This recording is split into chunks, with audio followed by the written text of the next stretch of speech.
Bonsoir chers amis, Denis Agré, je suis médecin français, j'ai ce petit stéthoscope pour vous montrer que je suis toujours apte à avoir un raisonnement clinique et à examiner des gens, quand bien même je suis radié depuis janvier 2025 et j'ai fait appel au Conseil d'État dont la décision tarde grandement à venir pour casser la radiation.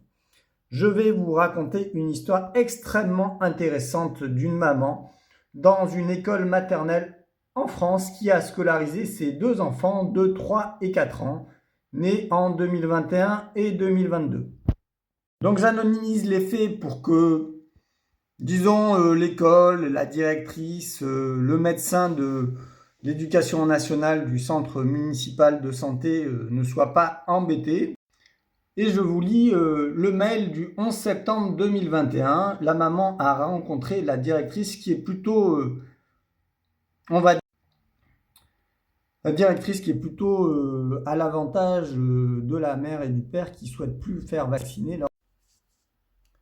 Ces deux enfants de 3 et 4 ans ont 0 dose dans le sang, n'ont jamais été vaccinés. Voici le courrier de la directrice donc du 11 septembre 2025.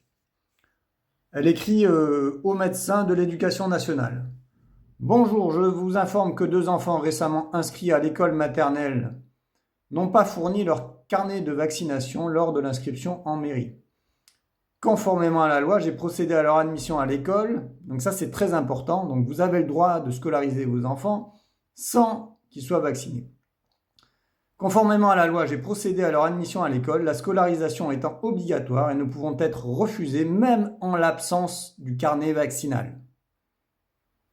Je me permets de vous solliciter, donc elle sollicite le médecin, afin de savoir quelle démarche il conviendrait d'entreprendre dans ce cas et comment vous pourriez nous accompagner pour le suivi vaccinal de ces élèves.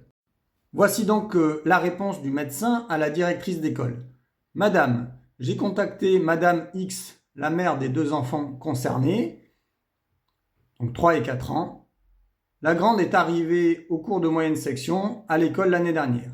D'après les dires de la mère, les enfants n'ont jamais été vaccinés. A priori, elle n'a pas l'intention de faire le nécessaire. Ces enfants sont scolarisés provisoirement, même en absence de couverture vaccinale, pour 3 mois, le temps d'entamer la démarche de vaccination. Ce délai est largement dépassé pour mademoiselle. Compte tenu du contexte, je vous propose de vous rapprocher de l'Institut de l'éducation nationale, l'IEN, pour cette situation afin d'adresser un courrier accusé de réception officielle de l'éducation nationale. Donc on commence à être dans la menace. Au bout de 3 mois, et selon la démarche entreprise ou non de la mère, il appartient à l'inspection de l'éducation nationale de faire une IP, une information préoccupante, vous voyez, on ne parle pas d'enlever les enfants, ou la poursuite scolaire en présentiel. Donc en gros, votre enfant peut même être en visioconférence à 3 ou 4 ans. Donc vous voyez, on ne va pas vous placer votre enfant.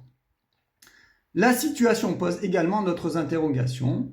Les enfants déjeunent-ils à la cantine? Quelle est la responsabilité de la mairie d'accueillir les enfants sans aucune couverture vaccinale? Pour rappel, la mairie n'est pas tenue par l'obligation scolaire. Donc là aussi, on essaye d'aller mettre les responsabilités chez le voisin. Ces enfants ont été scolarisés avant d'être inscrits dans votre école, point d'interrogation. La scolarisation à 3 ans a été respectée, point d'interrogation. Voilà. Donc vous avez une médecin de l'éducation nationale qui essaye de se couvrir. Donc j'ai écrit ce soir avec l'accord des deux parents à la médecin de l'éducation nationale et à la directrice qui feront remonter. J'interviens dans l'intérêt de monsieur et madame qui m'ont sollicité pour la défense et le respect de leurs deux enfants actuellement scolarisés.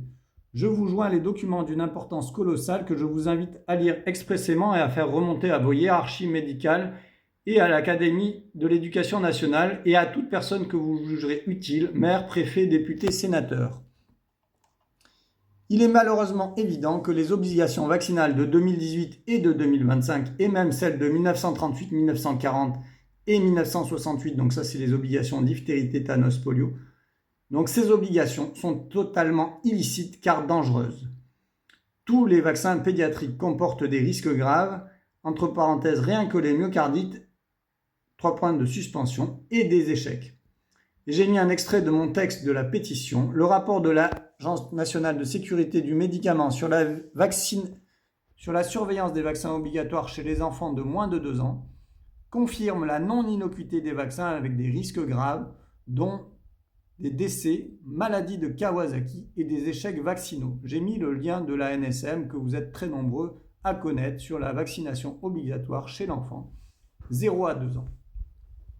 Il convient ainsi de rappeler que la peur colportée par les médias sur le fait qu'il y aurait une recrudescence des maladies infantiles si la liberté vaccinale était actée est fausse. J'ai des données factuelles pour vous le démontrer. C'est pour cette simple raison que monsieur et madame ont fait le choix en leur âme et conscience pour leurs enfants.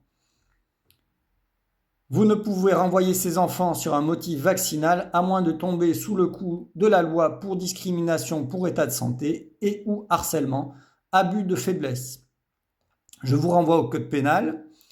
Vous êtes à la limite de la violation du secret médical à toutes fins utiles si vous avez besoin d'organiser une réunion avec les parents d'élèves sur les risques vaccinaux. Je me tiens à votre entière disposition.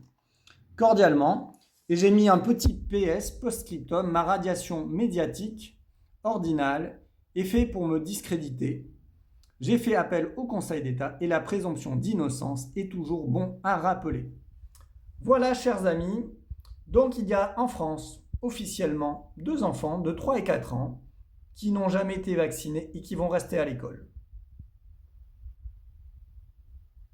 À bon entendeur, salut, comme on dit. Soyez confiants, diffusez la vidéo, montrez-la au directeur d'école, à votre médecin généraliste, etc., etc.